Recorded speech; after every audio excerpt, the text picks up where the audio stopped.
comment vous abordez ce premier match? Et est-ce qu'un match de reprise comme ça, c'est un peu différent dans l'approche? Je parle par exemple dans la semaine, vous avez toujours les mêmes semaines. Là, par exemple, il y a eu forcément 2 séances pour Oui. reprendre. Il y a ce nouvel an qui est quand même, qui n'a pas Mm. stoppé l'équipe, mais qui est un peu particulier au milieu. Bon, on s'est entraîné tous les jours depuis dimanche, on a même doublé lundi, hein, pour reprendre un petit peu, réhabituer les corps aux efforts que demande, l'exigence que demandent les matchs de championnat. Donc on a fait aussi un petit point mardi sur notre première partie de saison, sur ce qu'on avait bien réalisé, sur les points dont on devait s'améliorer aussi. Le match de Strasbourg en fait partie parce que sur les points dont on doit s'améliorer, c'est nos performances à l'extérieur qui sont irrégulières, voire très irrégulières, avec des matchs qu'on sait tous, à Lyon, à Marseille, et puis d'autres matchs comme à Saint-Etienne ou à Toulouse, où on ne combat pas, comme j'ai dit aux joueurs, où en gros on laisse les 3 points sans avoir... voilà, donc on sait qu'il faut continuer à être aussi enthousiaste, aussi performant sur les matchs à la maison et hausser notre curseur sur les matchs à l'extérieur. Et Strasbourg est le premier. Donc c'est vrai, le premier match, c'est jamais évident parce qu'on repart un petit peu. On a eu un match en coupe qui nous a laissé beaucoup de frustration et de déception. Même s'il y avait des joueurs qui avaient peu joué, qui auraient dû se montrer, qui n'ont pas fait, je leur ai dit. Donc maintenant, c'est reprendre le cours de la deuxième saison. On sait que on le voit, les deuxièmes parties sont des fois différentes. Il y a des clubs qui ont ou qui vont énormément recruter, donc ça change un petit peu la donne aussi. Nous, on sait ce qu'on a fait de bien, on doit continuer là-dessus et toujours avoir l'envie de s'améliorer de jour en jour, de match en match. Ma question est un petit peu dans la continuité de ce que vous venez de dire. Après une année 2024 réussie sur énormément de plans, qu'est-ce qu'on peut vous souhaiter pour 2025? De faire aussi bien. Je crois que ouais, ça va être dur, mais l'exigence d'être un joueur professionnel, c'est ça. C'est de toujours vouloir s'améliorer, toujours faire mieux. J'avoue que si on fait une année 2025 aussi bien que la 2024, on sera content. Mais voilà, toujours vouloir avoir cette exigence-là de faire aussi bien. Ce premier match-là peut enclencher des choses. On sait, et c'est un mois de janvier jusqu'au 3 février qui va être un peu. On sait que c'est des situations qui sont jamais évidentes parce qu'il y a toujours des joueurs dans tous les clubs qui sont sollicités, pas sollicités. Il y a toujours un peu de mouvance dans les effectifs et ça c'est important. Donc voilà, bien réenclencher le mois de janvier. Voilà, je crois qu'on a un mois de janvier avec 4 matchs, dont un premier déplacement à Strasbourg. On doit de suite montrer pourquoi on a réussi cette première partie de saison, pourquoi on a réussi cette année 2024. On doit remettre rapidement les ingrédients là-dessus. Et comme j'ai dit aux joueurs, ça parle surtout de notion de collectif et d'équipe. Je crois que l'état d'esprit qu'on a développé depuis beaucoup de temps nous permet à l'heure actuelle d'être performants. Et ça, il ne faut pas l'oublier. Comment vous l'analysez, cette équipe de Strasbourg qui est dans un projet, on va dire, enclenché depuis 2023 avec là un nouveau coach arrivé cet été, pas mal de nouveaux joueurs, une façon de jouer emballante, beaucoup de buts marqués mais aussi beaucoup encaissés. Comment est-ce que vous la prenez? Quelles sont ses principales qualités? On sait que c'est un club qui a misé sur la jeunesse de son effectif avec des joueurs à très gros potentiel. Donc c'est une équipe qui est très très forte dans les 1 contre 1. C'est une équipe qui est très forte quand il y a des espaces. On le voit. Ils ont fait, comme vous dites, de très bons matchs avec une capacité à attaquer les espaces, à être très bon là-dessus. Donc il va falloir nous être très concentrés et très appliqués pour limiter ça. Mais aussi, et vous l'avez dit, quelquefois la jeunesse de leur effectif leur fait faire quelques erreurs de concentration ou autres. Donc peut-être à nous d'en profiter aussi. Mais on sait qu'on affronte une équipe qui n'est qui n'est pas à sa place à l'heure actuelle par rapport au potentiel de joueurs qu'il y a sur le terrain, qui n'est pas à sa place au classement. Donc à nous de montrer que ben voilà, on est capable d'empêcher ces équipes-là de nous rattraper. Vous l'avez dit, vous espérez faire aussi bien en 2025 qu'en 2024. Vous êtes sur une bonne dynamique, une très bonne dynamique. Vous espérez, j'imagine, c'est ça, garder cette dynamique-là et rester sur ce que vous avez montré depuis le début de l'année. Oui, oui, je crois que c'est important de garder cette dynamique d'équipe, donc qui permet à tous les joueurs, et notamment beaucoup de joueurs, de individuellement augmenter leur niveau. C'est toujours un cercle vertueux. Quand on est meilleur individuellement, l'équipe est meilleure, et quand l'équipe est meilleure, on est plus en vue individuellement. Donc et c'est ce que j'ai expliqué au groupe dès la reprise, c'est que voilà, je les ai déjà félicités de ce qu'ils avaient fait, mais on veut toujours plus. Donc avoir cette exigence de faire aussi bien, et ils savent pourquoi ils ont réussi la première partie de saison. Si on se démarque de ça, ça deviendra plus compliqué. Et l'exemple de Dunkerque en est enfin, c'est le bel exemple, parce que face à une très belle équipe de Ligue 2 qu'on savait, quand on ne met pas les ingrédients, ben, on est battu logiquement. Donc en fait, ça vient après 2 performances contre Lens et PSG qui étaient quand même en termes de production et de résultats qui étaient très bonnes. Donc le foot, ça va très vite dans un sens ou dans l'autre. Il ne faut pas oublier certaines valeurs. Et il faudra, je leur rappeler, et voilà, je veux que ces valeurs perdurent au niveau du collectif. Vous avez abordé le mercato. J'imagine, l'entraîneur que vous êtes, vous espérez garder le même effectif. Et vous avez des demandes particulières ou non? Non, la demande, c'est, comme j'ai dit, c'est réussir un mercato, c'est déjà avoir gardé tous ses meilleurs joueurs.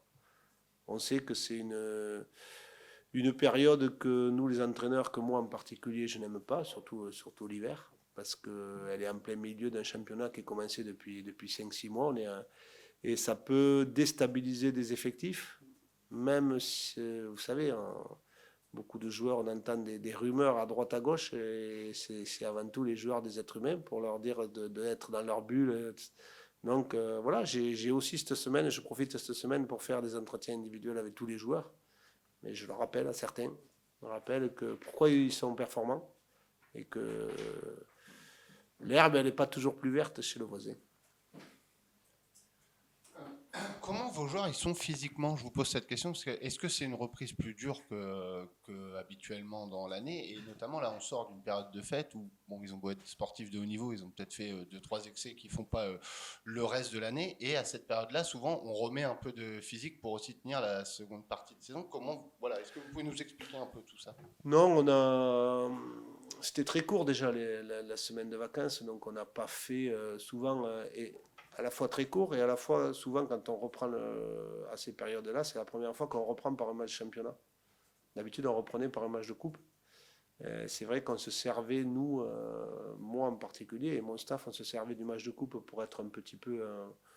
on l'intégrait dans le travail, donc on savait qu'on avait l'année dernière, on a eu 12 jours exactement de vacances, et puis 12 jours de travail derrière. Cette année, on a eu 9 séances entre celles de dimanche, lundi jusqu'à demain. Donc on a coupé un peu la semaine en deux. Dimanche, on a fait une séance de reprise assez classique, même s'il y avait de la course.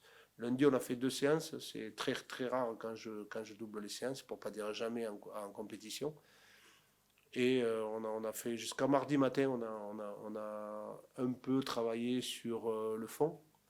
Et à partir de mercredi, et là on a travaillé un peu entre guillemets sur la forme, et spécifiquement sur le match de Strasbourg. Donc on a coupé un peu notre semaine en deux. Voilà le travail. Après, on a quand même des moyens maintenant de juger, de voir l'état de forme des garçons. Donc on a trouvé que les garçons étaient bien. Après on est gêné, enfin certains joueurs sont gênés musculairement, on le sait, depuis la fin de championnat ou le match de coupe.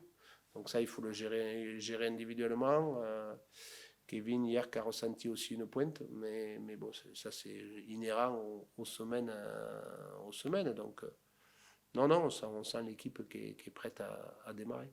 Et quand vous dites voilà, qu'il y a moins de jours que les années précédentes, ça pose une inconnue pour la suite, entre guillemets, parce que là, vous devez gérer le mois de janvier, c'est une chose, mais il faut aussi aller jusqu'à mi-mai. Est-ce que... Ouais, non, ça, je pense qu'on dans notre... On travaille surtout sur cette période. On a des pics, nous, sur le plan athlétique. On sait, comme je dis, on a des moyens maintenant de gérer les joueurs avec les outils qu'on a. Et on sait de manière individuelle comment les gérer. Je ne pense pas que ça soit un problème Je n'étais pas adepte de refaire une très grosse préparation, moi, sur la mi-saison. Donc, non, je ne pense pas qu'on ait de problème à ce niveau-là.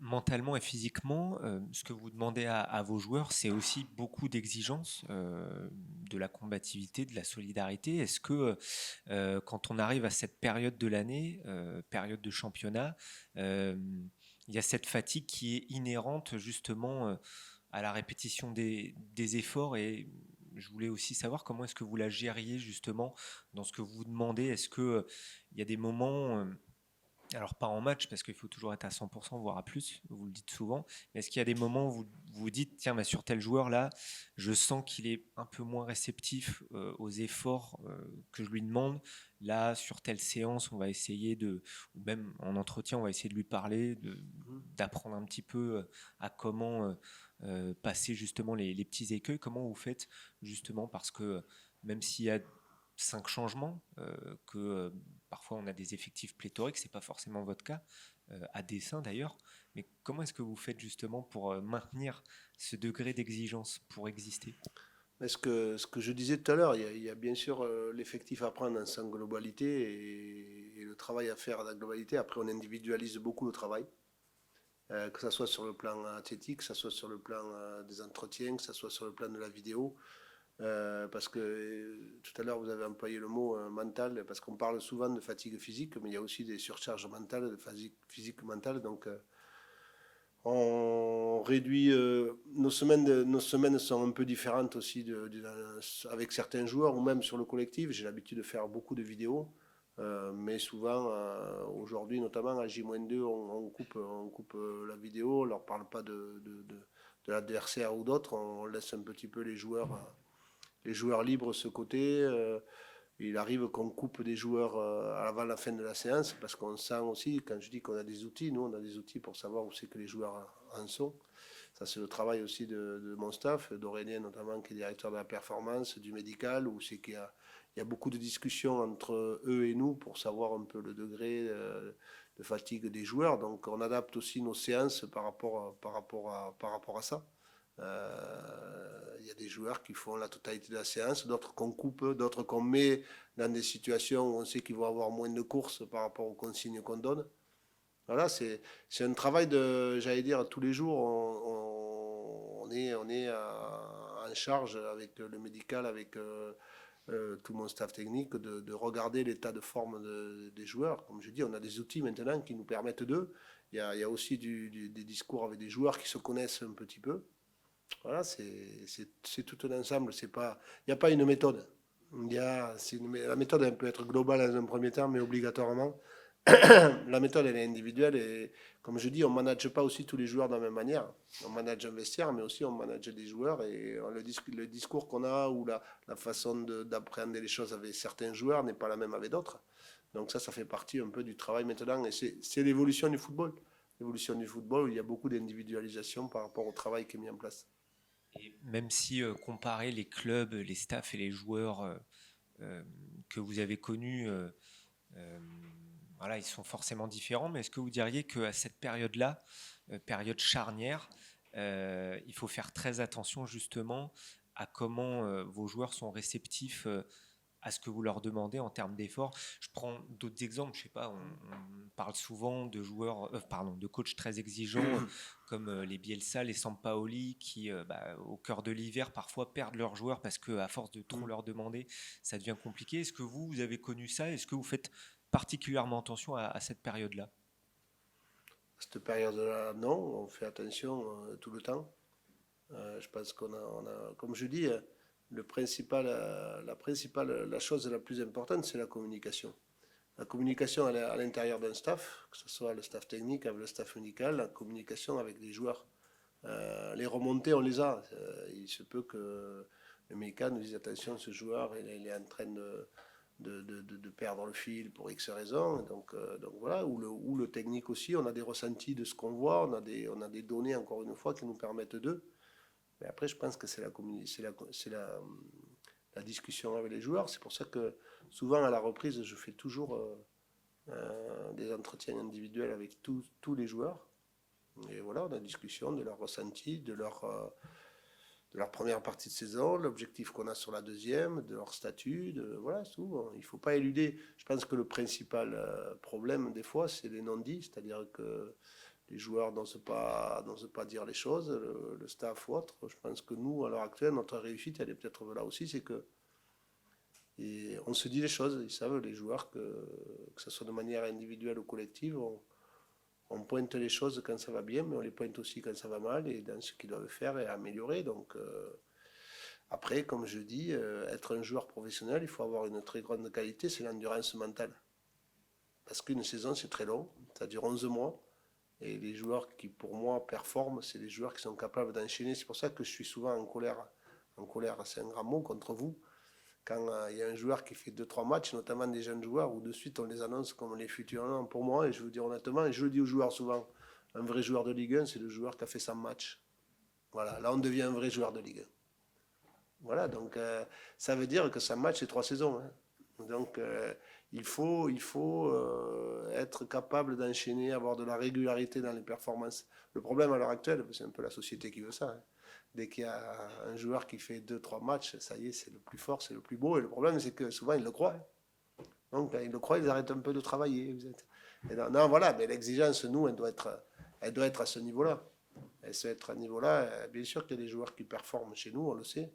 Mais c'est les pousser encore plus. C'est les pousser à être encore meilleurs, mais surtout sur la régularité. Le joueur qui s'endort un petit peu, pour moi, ne peut pas enchaîner les situations. Après, voilà, il y a l'âge du joueur à prendre en compte aussi. Il y a beaucoup de choses. C'est pour ça qu'on ne peut pas dire il y a une méthode. Elle est comme ça, la méthode. C'est pas vrai, on ne peut pas. Selon les joueurs, selon les effectifs, on ne peut pas travailler tout le temps de la même façon. Selon les moments de la saison, vous avez raison aussi. Parce que là, il y a des fois des conditions climatiques qui sont difficiles, les terrains qui sont un peu difficiles aussi. Donc voilà, c'est tout ça. C'est pour ça que c'est un métier intéressant, parce que c'est jamais pareil. Pour rebondir très vite sur le mercato, est-ce qu'il y a un ou deux postes que vous avez ciblés, où vous pensez qu'il faudrait justement, on va dire, améliorer de ce point de vue-là l'effectif? Franchement, je suis content de l'effectif que j'ai à disposition, donc là, ça, c'est pas un problème. On a regardé notamment un poste parce que c'est un peu le jeu de l'effectif aussi. On a vu que Clément performait très très bien dans le poste d'axial, mais on a un souci si JD est blessé ou suspendu, parce que sur ce poste-là, on n'a pas, entre guillemets, de doublure, vraiment de doublure, donc peut-être c'est un poste.